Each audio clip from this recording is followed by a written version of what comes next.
झालेलं आहे, मला तुझं ते सगळं माहिती मिळालेली आहे. त्याच्यामध्ये आपलं विमान आम्ही मुरली मोहनचं पण माझं बोलणं झालंय आणि यांचं पण उमर अब्दुल्लाचं पण झालंय. तर त्या पद्धतीनं आम्ही करतोय. तर तुम्ही घाबरू नका. आता बरेच आपले पर्यटक तिथे अडकलेले आहेत, परंतु जास्तीत जास्त विमानं सोडून काही विमानं उस्मानाबाद धाराशिव तिकडचे आम्ही हैदराबादला नेतोय. त्यामुळे हैदराबादवरून सोयीचं आहे. बिराजदार तो ग्रुप अडकलेला आणि बाकीचे काही मुंबईत आणि काही पुण्यात असं आपण करतो. हो दादा, हो हो. घाबरू नको, काळजी करू नको. तिथं आता स्वतः अमित शहा जाऊन बसले, तर मोदी साहेब काल रात्री आले आणि पूर्णपणे म्हणजे कंट्रोलमध्ये ते ठेवलेले, परंतु घडू नये ते घडले. पण तुम्हाला सुरक्षित आपापल्या घरी निश्चितपणे आणलं जाईल. मुख्यमंत्री पण संपर्कात आहेत, आम्ही पण सगळे संपर्कात. येस दादा, हो. फक्त विमानांची सोय झाली ना दादा, तर पर्यटक इथनं निघतील. विमानांचीच केलेली आहे, जास्तीत जास्त विमान पाठवतो. हो हो हो दादा, येस. हो. हा, हॅलो दादा, आपले ना आपले इथं ते आरिफ सुरमाबाई पण आलेले आहेत पक्षाचे. एकत्र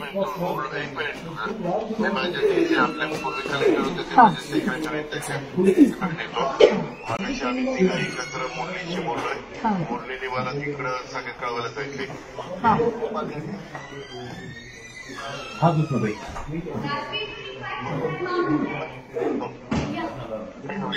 हा, नमस्कार.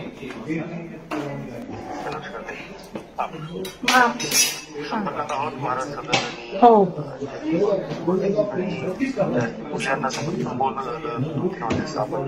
फक्त ऐका ना, काय झाले, काही काहींची जी फ्लाईट आहेत ना त्या कॅन्सल झालेल्या आहेत आणि तिकडनं सांगितलं जातंय की आजच्या फ्लाईट कुणाला नाहीये.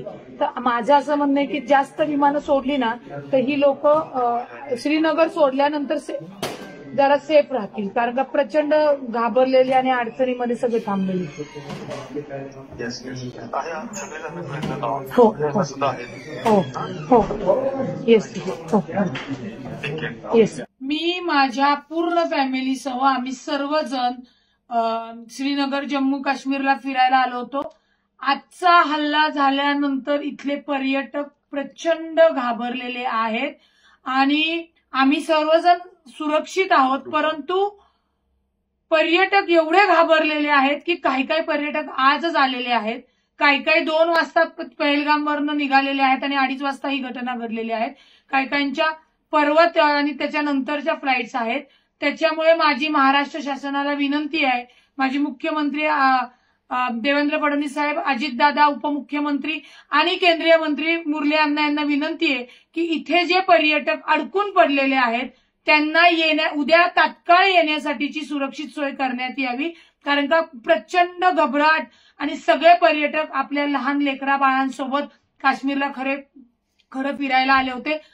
ही घटना म्हणजे काल आम्ही पहलगामला गेल्यानंतर आम्हाला असं कोणतंही वातावरण जी परिस्थिती वाटली नाही, परंतु आजची परिस्थिती ऐकून जेव्हा आम्ही गोंदाला म्हणजे गुलमर्गला गोंडोलाला होतो तेव्हा आम्हाला तातडीने सगळ्यांना तिथला परिसर रिकामा करायला लावला.